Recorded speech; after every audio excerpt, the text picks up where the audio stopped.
फिजा, मैंने तुम्हें मना किया था ना कि भाई के साथ रानी के मुतालिक कोई बात नहीं करनी। तुमने फिर अपनी मनमानी की। अगर सवाल भाई की जिंदगी का नहीं होता तो मैं कभी बात नहीं करती। तुम समझती क्यों नहीं हो फिजा? नीचे फुप्पो भाई से पूछ रही हैं। अब याद रखना, अगली पेशी तुम्हारी है उनकी अदालत में। मुझे पूरा यकीन है कि मैं अपना केस लड़ भी सकती हूँ और जीत भी जाऊंगी। इतना बड़ा दावा? याद रखना बेटा, तुम्हारे मुकाबले में ना हमारी फुप्पो हैं। वकालत पढ़े बगैर उन्होंने बड़े बड़ों को पछाड़ दिया और तुम यहाँ अपने भाई के खिलाफ खड़ी हो। रिदा, भाई कौन सा रानी से मोहब्बत करते हैं? फुप्पो तो अपनी दोस्ती में ज़बरदस्ती उन्हें कायल करने की कोशिश कर रहे हैं और भाई इतने मासूम है कि वो इजीली उनकी बात पे कन्विंस भी हो जाएंगे। मैं तो बस इसीलिए उन्हें वार्न कर रही थी।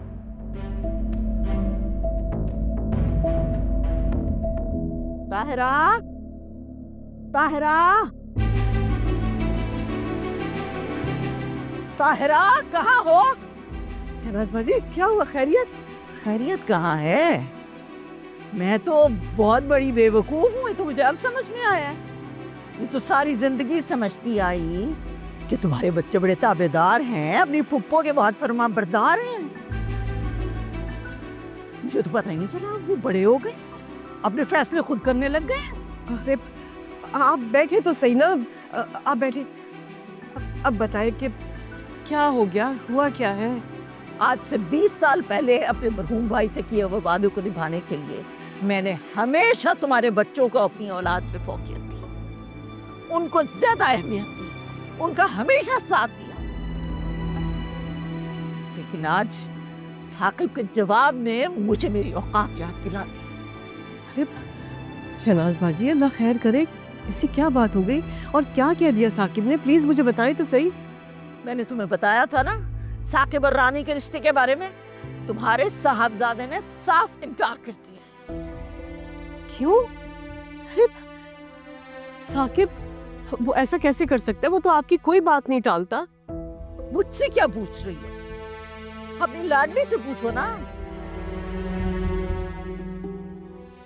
इसे पता होगा कि इनकार की क्या वजह है। हर वक्त तो अपने भाई के गले की घंटी बनी रहती है ये। फुप्पो,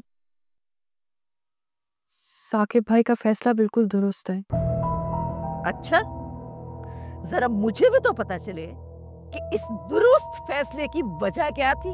फुप्पो रानी जैसी बज़ाहिर नजर आती है वो वैसी नहीं है। उसकी ये मोहब्बत, प्यार, खुश अखलाकी महज दिखावा है।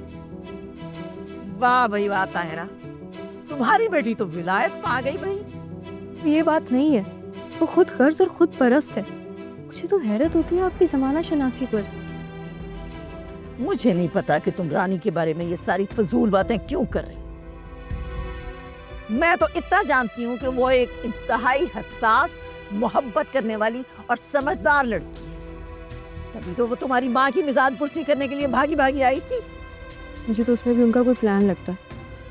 वैसे भी साकिब भाई तो रानी को पसंद करते नहीं है। पता नहीं आप जबरदस्ती ये रिश्ता करवाना क्यों चाहती। चुप कर। देख रही हो तुम ताहिरा? देख रही हो कैसी कंची की तरह जुबान चल रही है तुम्हारी बेटी की? अब समझी मैं, अब समझी कि इस सब के पीछे तुम्हारी बेटी का हाथ है। ऐसी लड़कियां जो होती हैं ना, वो रिश्ते जोड़ने वाली नहीं होती, रिश्ते तोड़ने वाली होती हैं। और ना जिंदगी में कभी अपना घर बसा सकती हैं और ना किसी दूसरे का घर बसने देती। बस भैया, बहुत करवा ली मैंने अपनी बेइज्जत। अरे शहनाज बाजी, बात तो सुने, बात सुने मेरी प्लीज। बस कर दो ताहिरा, बस कर दो। खुदा का खौफ करो कुछ। सारी जिंदगी बच्ची समझकर इसकी बदतमीजियां माफ करती रही हूँ, नजरअंदाज करती रही हूँ, लेकिन अब तो हद ही कर दी है ना इसने। फूफो, मेरा मकसद आपका दिल दुखाना नहीं था, मैं तो सिर्फ सच। ये देखो बीबी, मेरे जुड़े हुए हाथ देख लो, मुझे माफ कर दो अगर तुम्हारी शान में कोई गुस्ताखी हो गई हो तो। फूफो, मैंने कहा ना खामोश हो जाओ।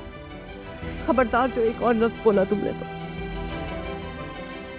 शहनाज बाजी, आप हमारे घर की बड़ी है, आपके बगैर तो हम कुछ भी नहीं है। आप ही हमारा सहारा है। ऐसा कुछ नहीं है फूफो, हम सब आपकी बहुत इज्जत करते हैं।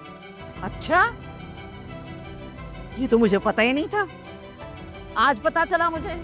बीबी, जहाँ बात का मान ही रखने वाला कोई ना हो, वहाँ इज्जत की बातें अच्छी नहीं लगती हैं। देख लिया मैंने, इज्जत भी और मान भी। अरे शहनाज बाजी, ये क्या किया तुमने? ये क्या कर दिया तुमने? तुम्हें एहसास भी है तुमने क्या किया?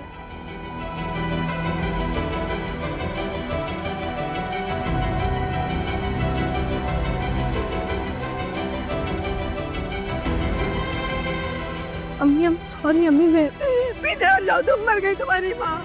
जाओ यहाँ से, इससे बोलो चली जाए।